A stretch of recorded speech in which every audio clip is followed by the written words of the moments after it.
Liz Wheeler Show, episode 451, take one.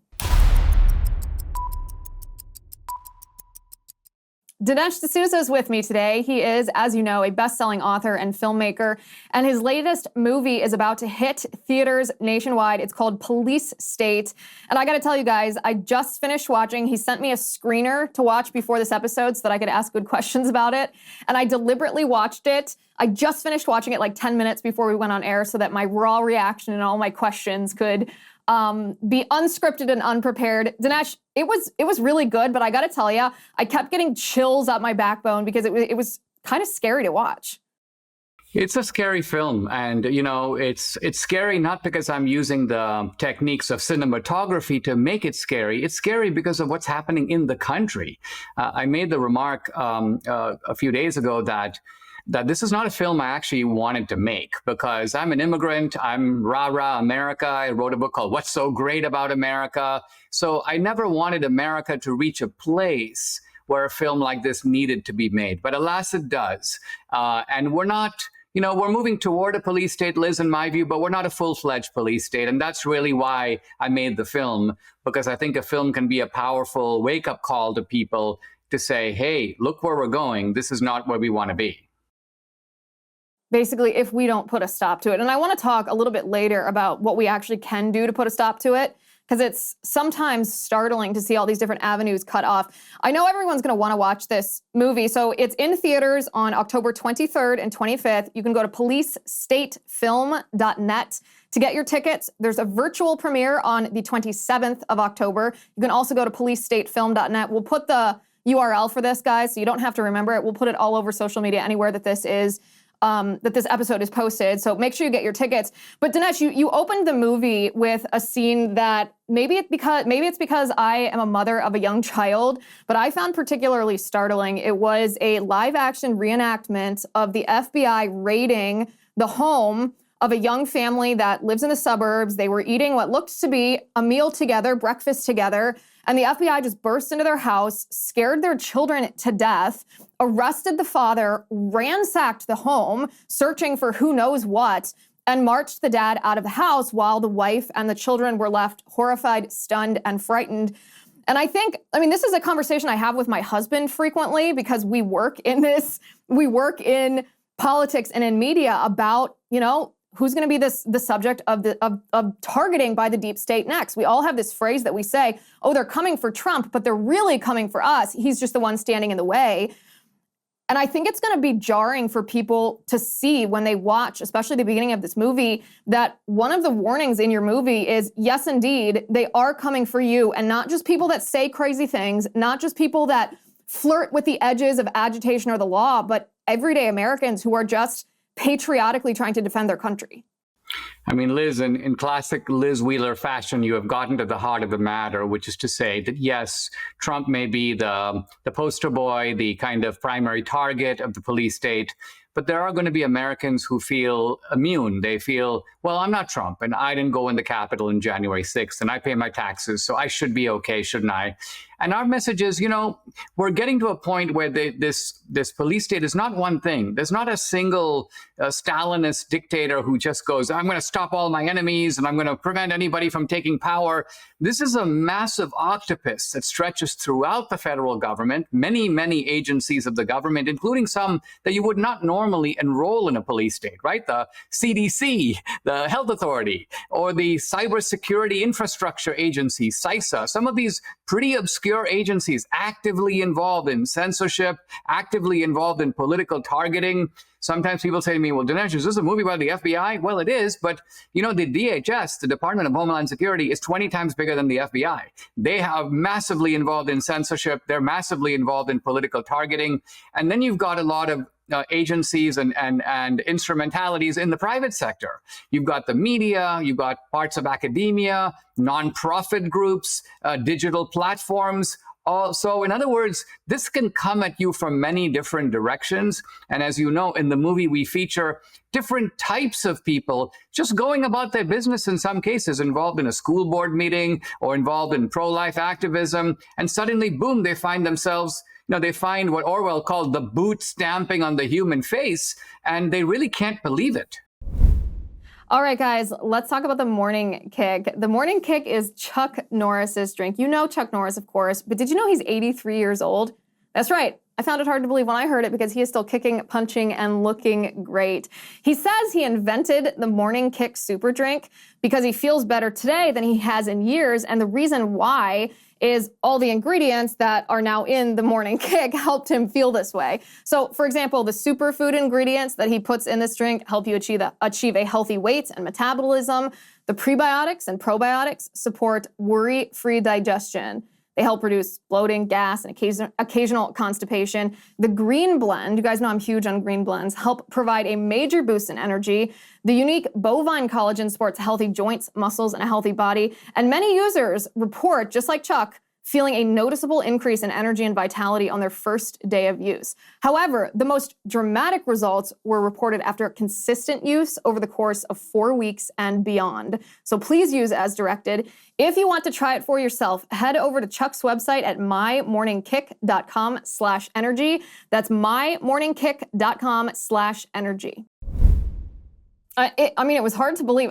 Many of these stories I was at least tangentially familiar with. You talked to the people involved, which I think makes it so much more tangible to people to feel, oh, wow, this is a mom who has kids like me. This is a dad who was just doing his best to be politically active while providing for his family. And to hear your conversations with them, to see their emotion, brings it to life in a way that I think just reading about it, whether it's on Twitter, whether it's in the news, doesn't always bring to life. But one of the questions, this was actually my favorite part of the film, because you see this and you start to feel, it wasn't any emotional manipulation on your part, but you start to feel this like hopeless, this fear. You're like, wow, they are coming for me, and it doesn't matter if I'm innocent. It doesn't matter if I tell the truth. How do I have confidence in this system if it's so rigged? And my immediate question was, well, wait a second. Let's take a step back here, and if we're going to try to solve this problem, we have to understand where it came from, because this tangled web didn't just get dropped on us all at once. What was the origin of this? And I thought you did a brilliant job walking through the different things that happened that allowed the overreach that we're experiencing now to take place. Can you walk us through some of those? Sure. Well, a good way to start is on something that Hillary Clinton said recently. She talked about the MAGA supporters as cult members. And she said that maybe they need, quote, formal deprogramming. And I was like, wait, this whole business about cults and deprogramming, I've heard this before, and my mind flashed back to the incident at Waco. Now, this was back in the 1990s. You might remember Ruby Ridge, Waco. Ruby Ridge was actually under Bush. Ruby Ridge was under George H.W. Bush. Waco was under Bill Clinton.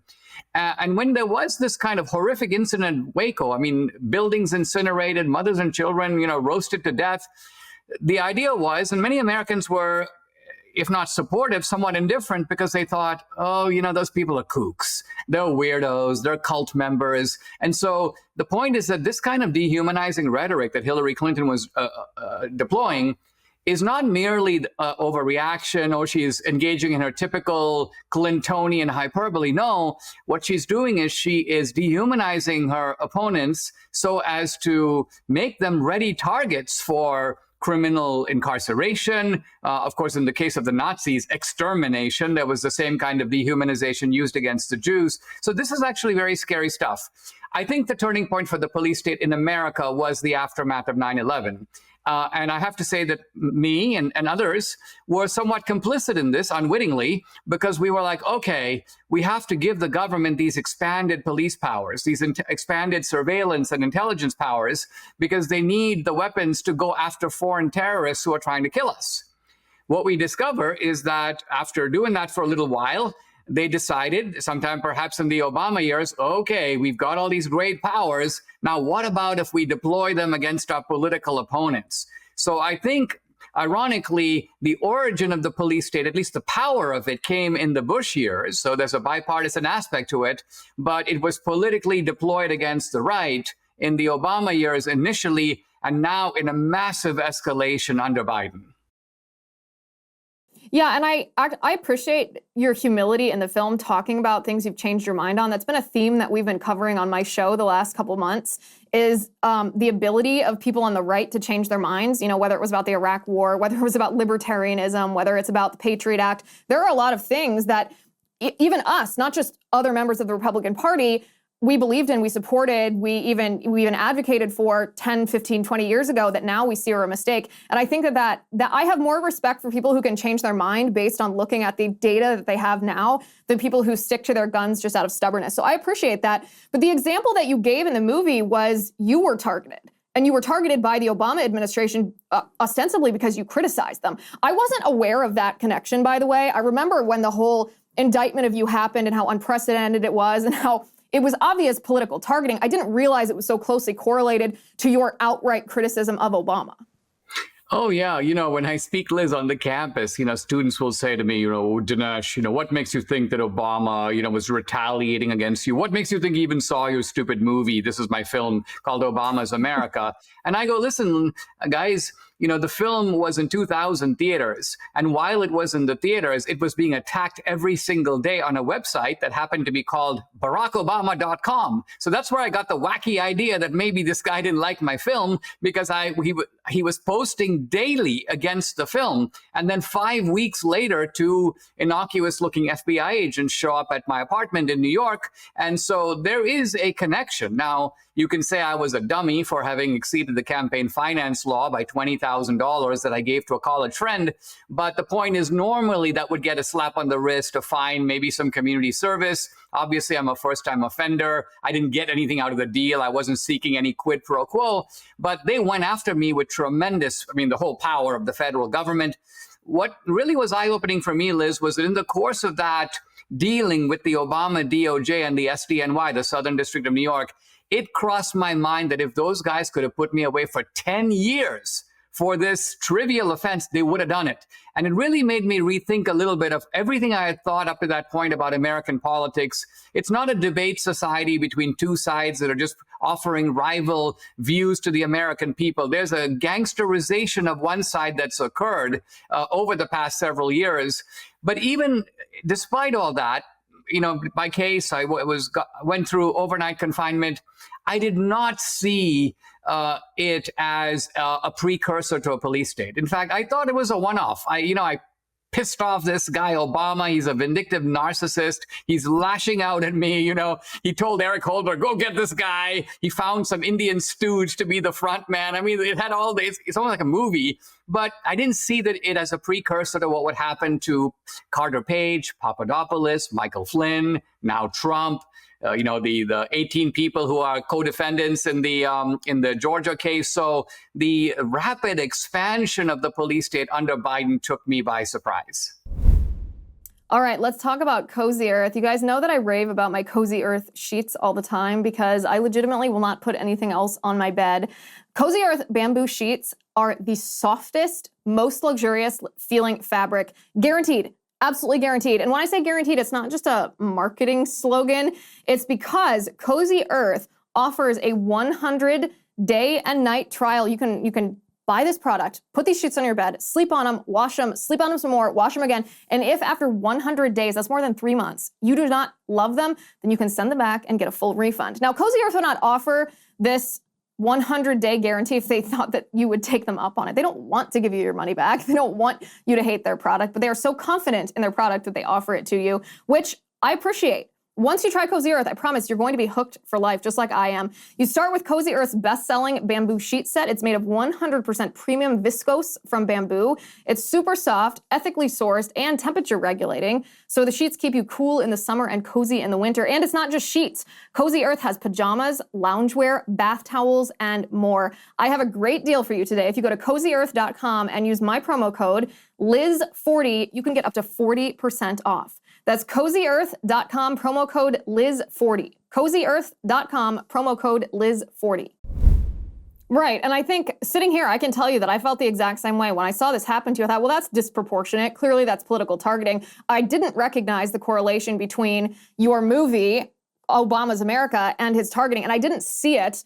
And perhaps naively, perhaps we've just enjoyed such a prosperous free nation that we didn't see this coming, which is both a positive commentary on America and a negative commentary on history education. But I see it very differently now. When I look back, I say, oh, okay, they were moving the Overton window. Just like when big tech banned Alex Jones, they banned Alex Jones because of the things that he was saying that people didn't want to defend. They find this tiny little infraction that you committed that others have committed, not justifying it, not saying it was right, but jail, really? A threat to society, putting you away from your family? I mean, that's unheard of for something like that. And they're just moving it closer and closer because they know there are so many laws on the books that even those of us who are squeaky clean, have clean records, don't violate the law, somewhere, sometime, there's probably some violation they could get us on if they want to, when they want to. This is a key point, Liz, and I've had conversations with people, and I play a little game. I say, all right, you're a straight-laced guy. You play by the rules. Why don't you talk to me for 10 minutes about who you are, what you do, where you live, what your family is like. And at the end of the 10 minutes, I will tell you 3 ways in which, if I were the police state, I would be able to indict you. And I'm talking about actual criminal statutes. So, for example, a doctor.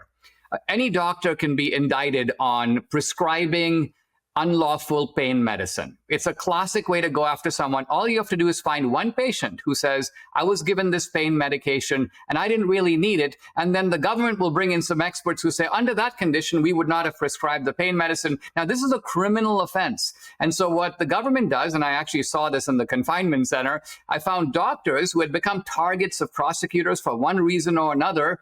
And the prosecutor comes to them and says, well, listen, you're facing 5 years in prison for this offense. But if you agree to pay a $100,000 fine, you can serve 6 months. You just can never practice medicine again. Now, think about it. It doesn't matter if you're completely innocent, facing 5 years and the ruination of your life, your reputation, cutting off your relationship with your family, or you take this 6 months and you got to go now sell real estate or do something else. I mean, look at the way this is a legal type of bludgeoning, but to me, it's still naked police state tactics. I mean, what makes our police state so unique is it marches behind the banner of law and democracy and fighting for the truth against misinformation and affirming freedom. So as a result, a lot of people are lulled into complacency. They're like, it's not happening here because I don't see any Stalin overcoat. I don't see any Hitler mustache. I don't see any death camps. So clearly, we're not a police state. Well, in that sense, maybe we haven't taken that final step towards it. I mean, I think you lay the argument out in your film that we are on a path towards that, even though there hasn't been a revolutionary vanguard or a violent overthrow. There has been an infiltration, which I think a lot of us have come to realize with more clarity since COVID, since we've seen all of our, especially our cultural institutions, being infiltrated by not just leftists, not just radical leftists, but actual Marxists.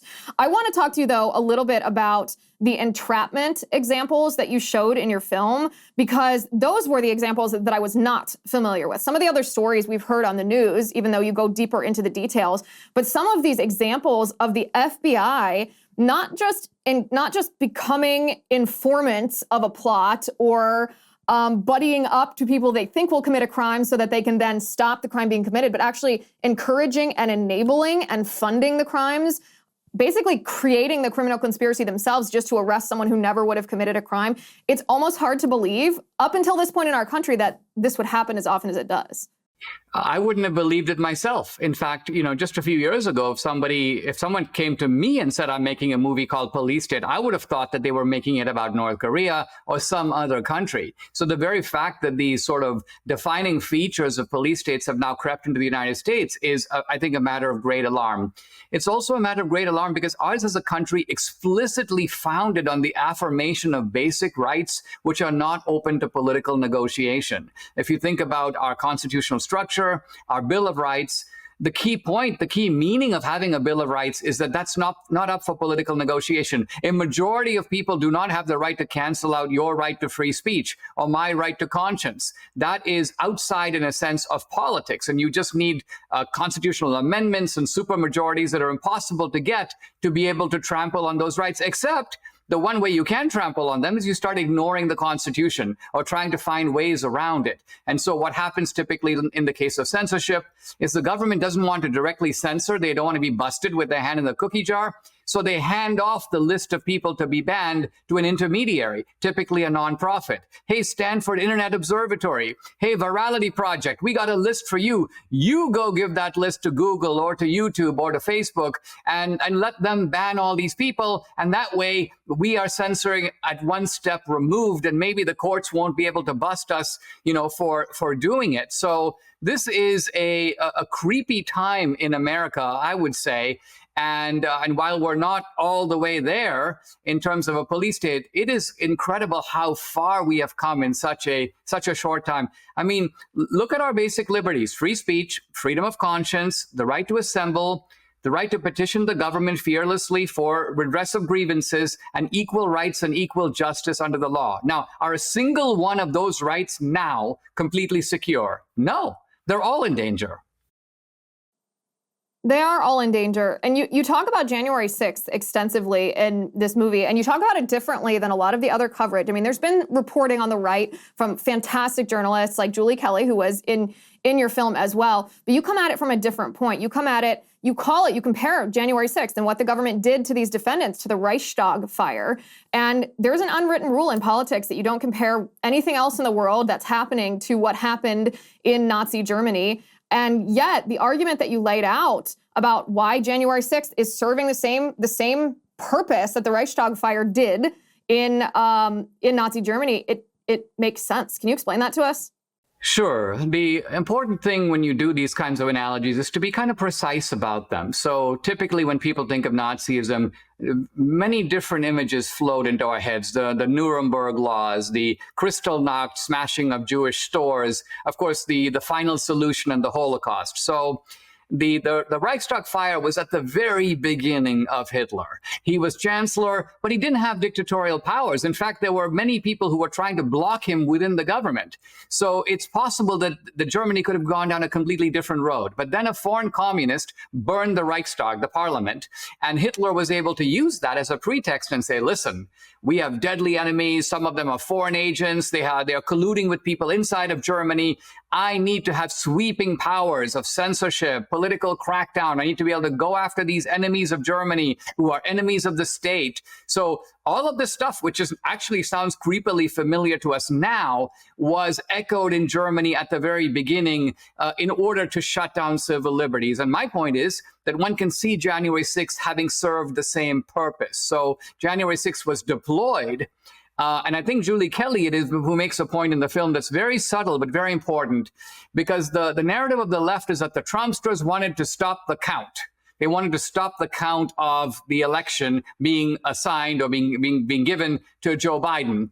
But Julie Kelly makes the point that no, the actual proceeding that was going on at that time was not the count itself, but the questioning of the election. There were a number of Republicans, Ted Cruz, many others. I'm going to challenge Georgia. I'm going to challenge Wisconsin. I'm going to challenge Arizona one by one. And it was that proceeding that was stopped. So obviously the Trumpsters didn't want to stop that proceeding. They wanted that proceeding to continue. Their objective was not achieved, but thwarted. So the point of the January 6th analysis is to try to bring a fresh way to think about January 6th, because I think it's an epochal, a very important event, but in some ways it's an event that has not really been clearly understood. All right, let's talk about Tax Network USA. Were you overwhelmed recently by the October 15th tax deadline? Don't worry, you're not alone, but you do need to check out Tax Network USA. How much does the IRS claim that you owe? Tax Network USA can not only help you file your taxes, but help with installment agreements, penalty abatement, offer in compromise, or even a bank levy. The overwhelming pressure of filing taxes, especially for a business or as a self-employed person, can lead to a failure to file on time or at all, and failure to pay penalties that pile up on top of your tax debt. That's where the attorneys at Tax Network USA come in. They have been absolute lifesavers for many, many people. Their team has successfully saved clients over $1 billion in tax debts. That's billion with a B. So whether you're in the hole for $10,000 or you're staring at a $10 million debt, they are ready to help. Go to taxnetworkusa.com/Liz. That's taxnetworkusa.com/Liz. The expert attorneys and tax professionals at Tax Network USA are equipped to secure the best settlement for you and help resolve all tax cases, no matter how it started. That's taxnetworkusa.com/Liz. No, and at the beginning, the media did such a good job of portraying January 6th as a real insurrection that a lot of Republicans even fell for the narrative too, and either spoke out against it or were so worried about being associated with, the QAnon shaman that they didn't say anything. It's only been, I think, within the last 6 months, maybe a little bit longer, this year at least, that most conservatives are like, wait a second. Something really fishy happened with January 6th. This is not what we were told, and these are disproportionate sentences for people who didn't even commit most of them didn't commit violent crimes. Here's the $1 million question, Dinesh. This is the thought that I kept having throughout the whole movie. I say deep state because I'm just talking about government bureaucrats overreaching their authority or abusing their authority, but if the deep state or one of their intermediaries, big tech or nonprofits, targets anybody who threatens the regime, so use you as an example, use me as an example, if we become so effective in exposing their corruption and actually rooting out the problem to try to solve it, that they feel threatened and they come after us, how do we actually solve the problem? Because there are big institutional changes that need to be made. It's not like playing whack-a-mole where there's one person, two people, five people, that if we can just fire them, get them out of office, the problem will be changed. How do we successfully address this if everybody who becomes a threat is targeted, unfortunately, successfully? My view on this, Liz, is that the safest place to be is out front and on the front line. And so it's not that easy. So for example, let's say they come and smash through my door. It's a little too obvious. I just made a film called Police State. It opens next week. They're at my door. I mean, nothing would ratify this film anymore. And also, having studied the police state, made a film about it, I'm kind of savvy. I'm not going to be like the January 6th protester who goes, oh, FBI agents, come sit down. Let me give you a long statement and an 8-hour interview. One of the things we've learned is to be rationally distrustful of many of these institutions that we once trusted really implicitly. So that's the first point. The second point is that there needs to be a shift in Republican psychology, because as you say, many Republicans, because they're essentially generally deferential to authority, obviously back the blue, they tend to think, I can't really speak critically of these police agencies of government.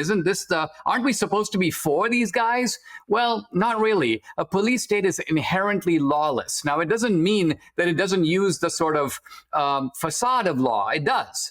If you look at a typical January 6th proceeding, or even look at this judge who's putting a gag order right now on Trump, the courtroom looks normal, and you've got a bailiff, and you've got seats, and you've got robes, and you've got a process underway. But on the other hand, when the system is corrupted and the people in it are corrupted, you have a facade of legitimacy and not legitimacy itself. Now, we have a Republican House, we have a Supreme Court, we have Republican governors and secretaries of state and attorneys general. There are many ways to push back on the police state, but by and large, our side doesn't use its power because our side is either fearful or timid. And so part of the point of this movie, and I don't go into this very much in the movie, but I think it's the effect of the movie, is to tell people, hey, listen, you're not like Jimmy Stewart in The Man Who Shot Liberty Valance, where you're in a peaceful small town and you can say things like, I'm not going to own a gun, I'm going to rely on my law books, and if the other side produces guns, I'm going to be better than they are, and I'm going to report them to the authorities. You're more like a guy who's gone out west in covered wagons, and there are outlaws who've circled around your homestead, and they've got long guns, and they want to burn your homestead and rape your wife and kill your kids. And if you then say in those circumstances, I'm not going to go reach for my rifle, I'm better than that, I'm a man of principle, it just shows that you have no grasp of the situation. So part of my movie is intended to be, and I think you can affirm, it's done in a very sober way. At no point am I shrill or shouting or saying, oh, here comes the police state. I am methodically laying out what is going on in the country. Very often my cinematic recreations are things that are clinically described by people, and I'm just recreating them on the screen. And I hired FBI consultants so that everything is done to the letter, meaning I wanted law enforcement guys to watch this movie and say, if that FBI raid occurred, it would have occurred exactly like that. Yeah, and that's actually, I'm glad you brought that up because the movie is almost understated. I think that's why it rattled me more than a dramatic retelling would have, because drama, I mean, you know, you're just being emotionally manipulated if people are screaming at you and using all kinds of dramatic music. That's not what the movie was. Like, you were very methodical. It was almost, your arguments were almost simple. They were distilled so clearly, but it made it so clear. It was like, okay, well, that's exactly what's happening. What's going to happen next? So if you had to distill this change in Republican psychology that you think is necessary to save ourselves and therefore our country, would you define it as Republicans need to become more skeptical of the institutions, both cultural and governmental, in our country?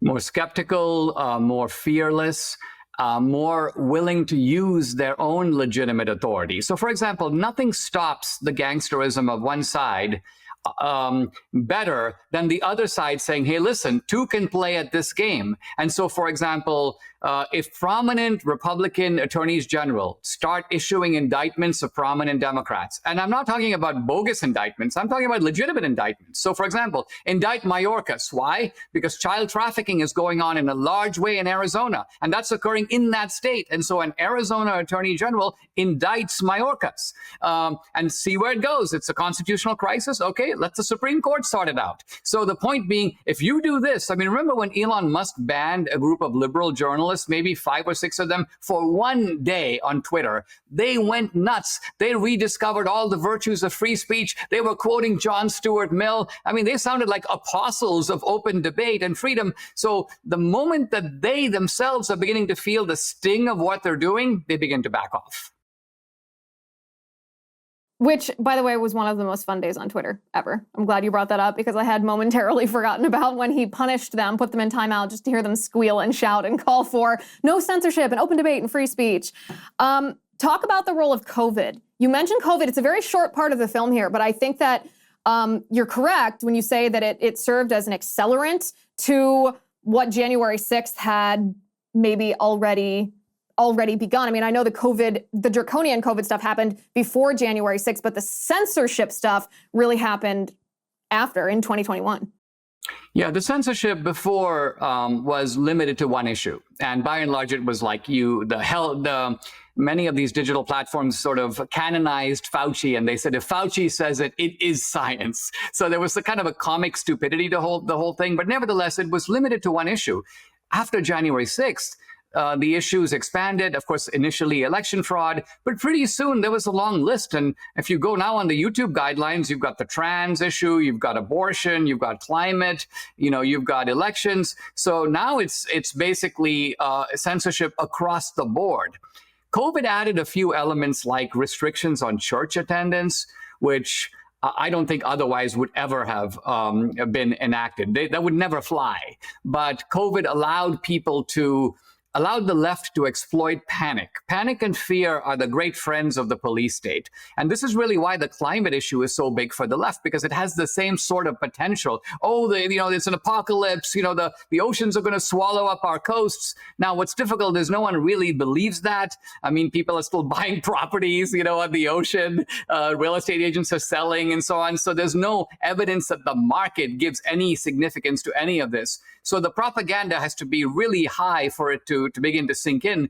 But yes, the fear of a virus allows the left to seek wartime restrictions on people that they would never otherwise consent to.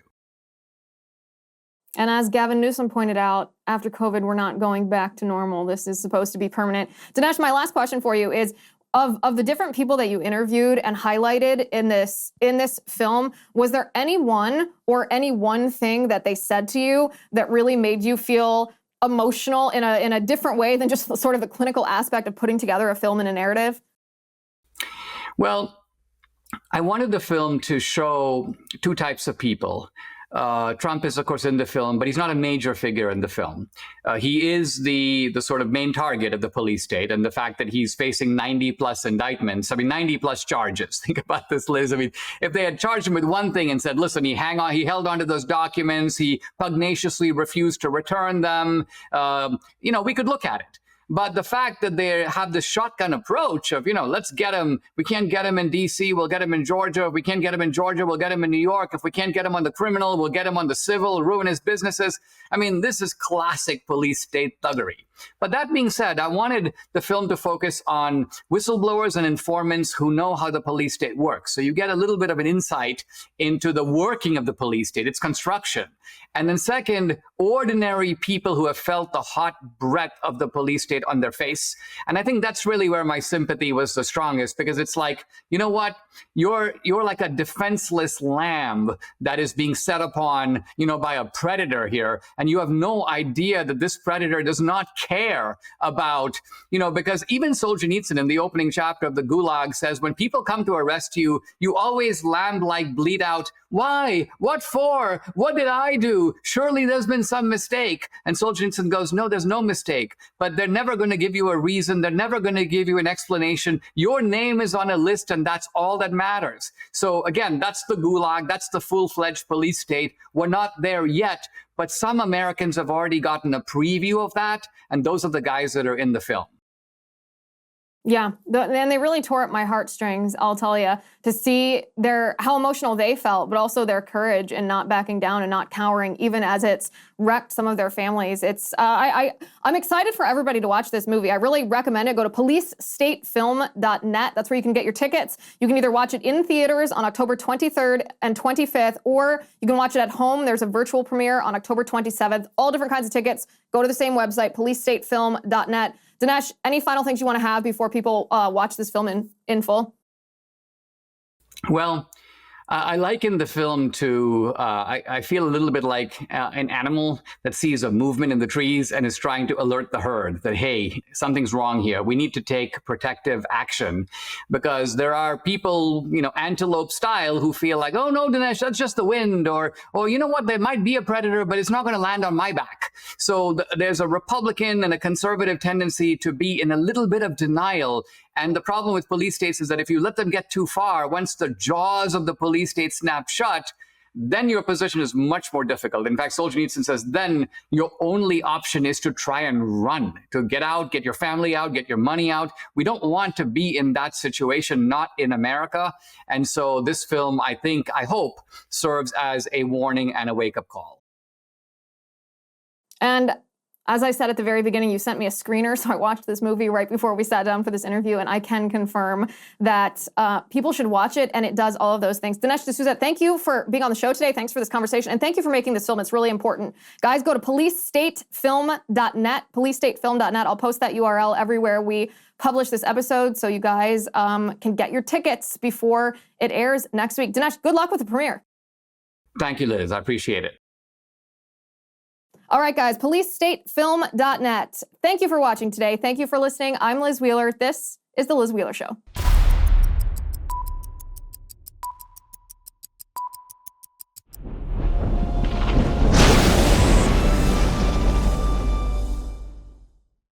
If you haven't already, give this video a thumbs up, hit the subscribe button below, and ring the bell to make sure you never miss a video.